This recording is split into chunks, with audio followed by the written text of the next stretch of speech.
F'ċerimonja twila u mimlija diskorsi, il-Partit Laburista preżenta l-manifest elettorali tiegħu b'diversi proposti riċiklati, oħrajn illi kienu ilhom imweda budget wara l-ieħor u proposti li tressqu mingħajr dettalji b'nuqqas ta' studji u costings.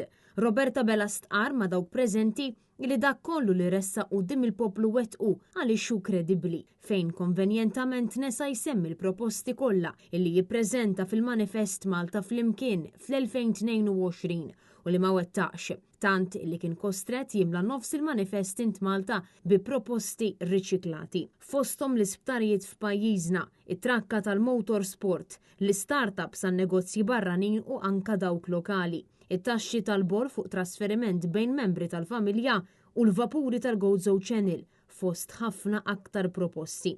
Fost l-oħrajn dan il-manifest ma ta' ebda dettalji dwar il-mass transport illi jrid jagħmel il-Labor, hemm biss żewġ punti. Ebda dettalji dwar fejn se tieqa fil-linja tal-light rail u lanqas kemm se jiġi jiswa il-proġett. Dan apparti li semmew illi l-linja tar-rail se tgħaddi minn punti elevati fuq it-triq mal-galleriji tan-nies.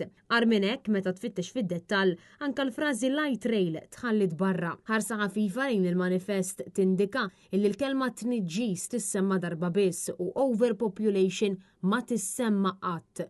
Lanqas il-problema tal-popolazzjoni illi tħasseb bi kbir il-poplu tagħna. Il-manifest ta' qabela fih 263 paġna u għalkemm qed jingħad li hemm proposta ħafna minnhom ilhom jissemmew snin twal, ftit illi xejn hemm idejat innovattivi jew proposti viżjonarji.